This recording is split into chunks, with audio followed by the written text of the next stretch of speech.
Hello dear students. So let us discuss about the theories of covalent bond formation. So under that, let us discuss about the valence bond theory. So according to the valence bond theory, for an element to undergo a chemical change, it must possess one or more the element must possess one or more unpaired electrons. One or more unpaired electron. So thus the valency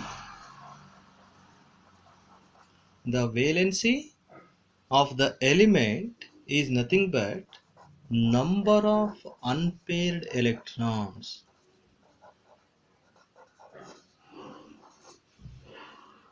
So that means for any element to undergo a chemical change, the element must possess one or more unpaired electrons.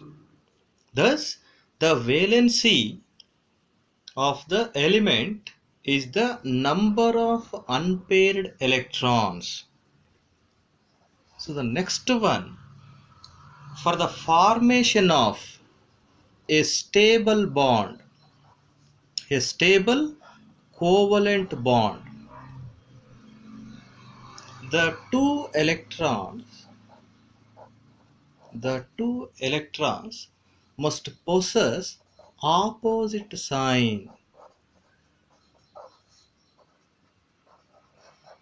So the two sharing electrons, okay, so that means, for example, if A and B are the two elements, each shares an electron, okay, so these two electrons should possess opposite spin. So that means one electron should spin in the clockwise motion and another electron should spin in the anti-clockwise motion. So that means for the formation of a stable bond, the two electrons must have opposite spin, opposite sign, or you can also call it as opposite spin. So the next one, number 3, when the molecule is formed,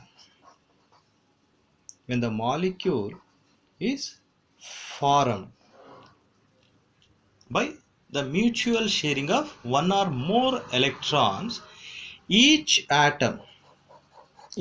combining atom will tends to have 8 electrons in the outermost orbital.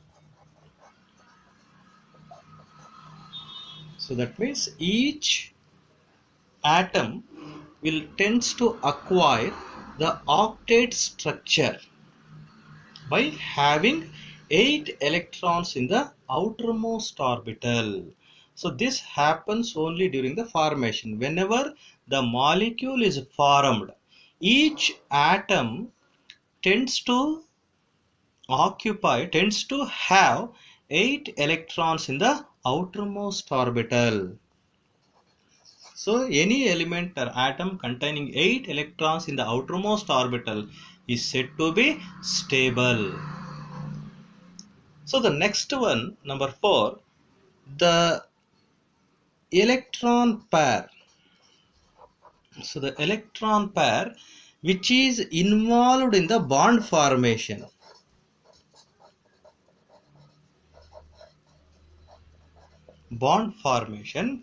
Is located between the two bonded atoms. So the electron pair will be located between the two bonded atoms. So the next one, number 5, when a covalent bond is formed,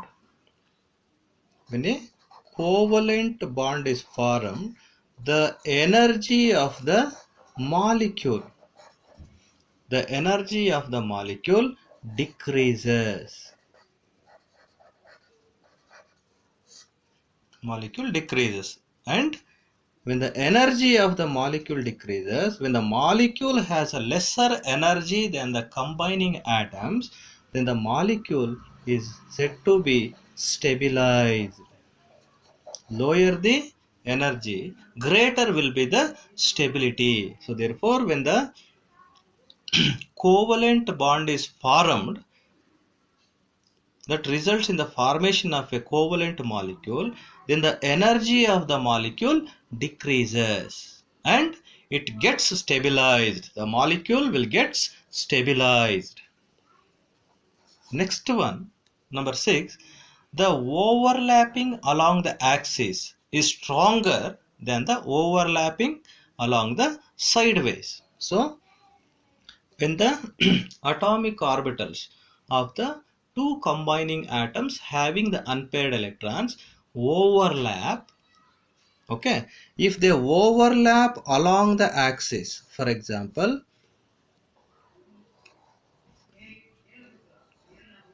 okay, if these two orbitals containing the unpaired electrons, if they overlap along the axis, okay, if the covalent bond is formed by the overlapping of the atomic orbitals along the axis, will be stronger than the atomic orbitals overlapping by sideways or lateral overlapping. Okay, so this is lateral overlapping, so this is weak when compared to the axial overlapping. So the lateral overlapping or the sideways overlapping is weak. Okay, so these are the postulates of valence bond theory. So for an element to undergo a chemical change, it must possess one or more unpaired electrons. Thus the valency of the element is the number of unpaired electrons. Next one, the formation. For the formation of stable bond, the two electrons must have the opposite spin. Number 3, when a molecule is formed, each atom tends to have 8 electrons in the outermost orbital. Next one, number 4, the pair of electrons involved in the bond formation will be located between the two bonded atoms. Next one, number 5, the energy of the molecule decreases. Okay, when a covalent bond is formed, the energy of the molecule decreases and the molecule gets stabilized. And the last one, the overlapping along the axis is stronger than the overlapping along the sideways. Okay, so these are the postulates of valence bond theory of covalent compounds. So next we shall look at some of the limitations of valence bond theory. Okay, so let us discuss about the limitations of valence bond theory.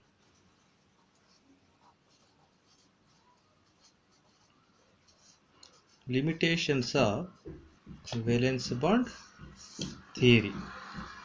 Okay, so this valence bond theory fails to explain the paramagnetic behavior of oxygen.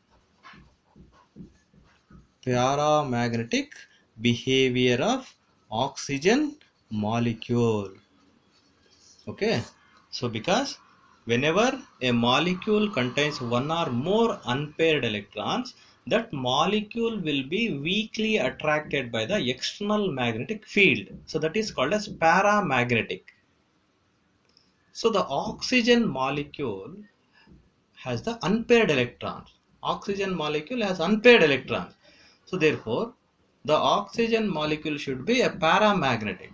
But the valence bond theory fails to explain the paramagnetic behavior of oxygen. That means why oxygen behaves like a paramagnetic substance.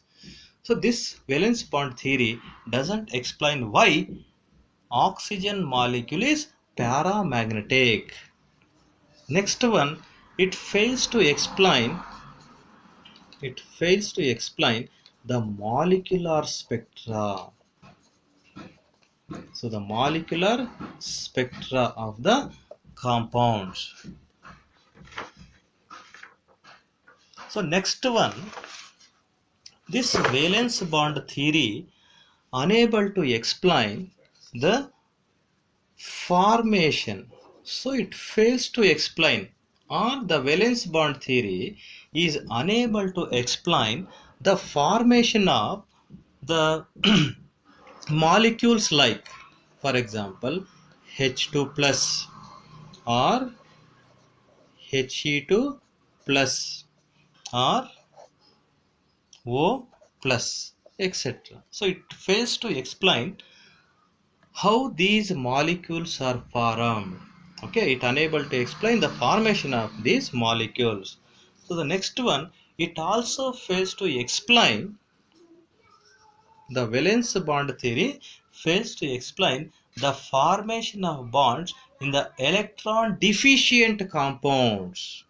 Okay, so it fails to explain the formation of bonds in electron deficient compounds. Okay, so valence bond theory explains only the molecules containing unpaired electrons will form the covalent bonds, but in the electron deficient species also, so it fails to explain. In case of electron deficient compounds, it doesn't explain how the bonds are formed in case of electron deficient compounds. So the next one, it also fails to explain the formation of coordinate covalent bond. Coordinate covalent bond. So it fails to explain the coordinate covalent bond. Okay, so the coordinate covalent bond is formed when both the electrons are donated by a single atom. So that is called a coordinate covalent bond. But valence bond theory fails to explain the formation of coordinate covalent bond.